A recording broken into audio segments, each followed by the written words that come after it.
40 years ago, the first chapter in one of Merseyside's great sporting tales was written when Red Rum won the 1973 Grand National. To mark this anniversary and the beginning of the Rummy legend, we asked members of the horsing fraternity for their memories of one of Britain's best-loved horses. What sort of horse was he?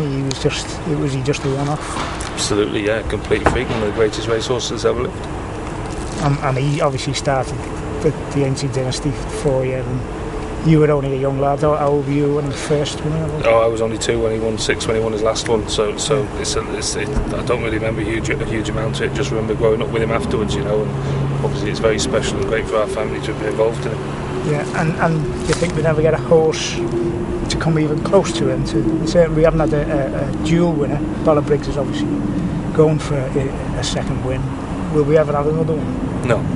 I think Frankel was good. There was no Red Rum. Retired jump jockey Richard Pitman was on board crisp in the 1973 National and thought glory might be his as the race entered its final stages. What was that race like? Well, it was full of highs and then one little low. I mean, we've won everywhere bar on the line, and the horse was so tired, so was I.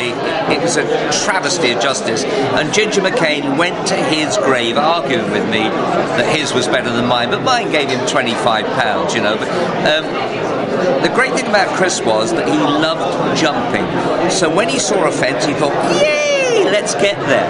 A lot of horses are slightly careful, and that's why he went so far clear, because he was quick into, quick over and quick away from his fences.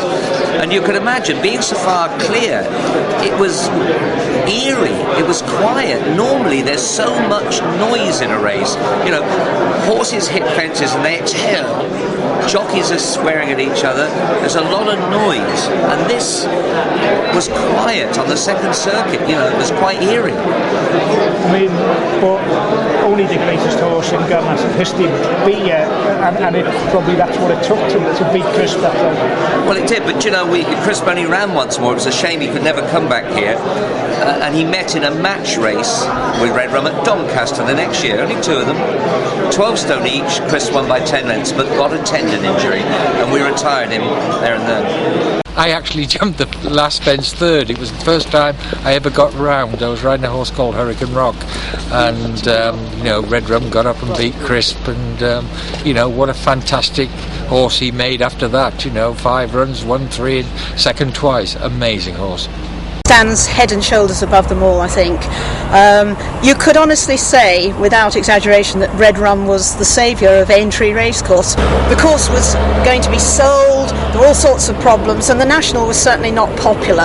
And Red Rum comes along in 1973 and overhauls Crisp, who'd led throughout the race, on the line. Red Rum trained up the road at Southport by Ginger McCain, who had a car business, and trained Red Rum and others on the sands. Next year Red Rum turns up again and wins again, and he continues to run at Aintree for the next 3 years. He's second in 1975, second again in 1976, and in 1977, of course, the crowning glory was when he won the race for the 3rd time and was the first horse, and indeed the only horse, to have won the Grand National 3 times. And everybody wanted to come to Aintree to watch Rummy then, and it's the popularity of the race just grew and grew, and they haven't looked back since that day, but it came preciously close to perhaps the end of Aintree. Without Red Rum, who knows, we wouldn't be here today.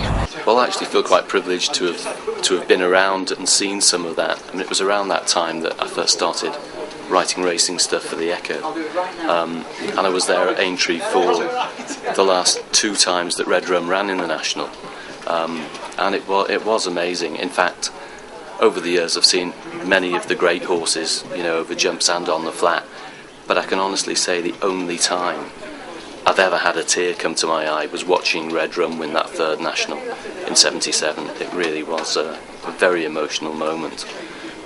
He was a horse that really transcended the sport. He took it from being hidden in the back pages of papers onto page 1. Everybody knew Red Rum, everybody loved the horse, and he was a real character too. What do you think it was about him that captured people's imagination so much?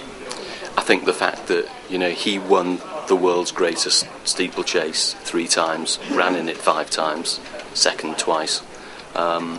He was a horse that was from a small stable, a local stable, and it just showed that a small stable can take on the big guns and beat them. He was fantastic. If you stood by the paddock on Grand National Day, he wouldn't be the first horse in there. He'd be one of the last. And when he came in, he had that look that just made him, you know, he would look at them all and go, "This is my place. I'm the best." And he'd just go out there and do it. And you have to remember as well, that course was tougher then than it is now. It was a real, and he did it carrying big weights too. Real legend.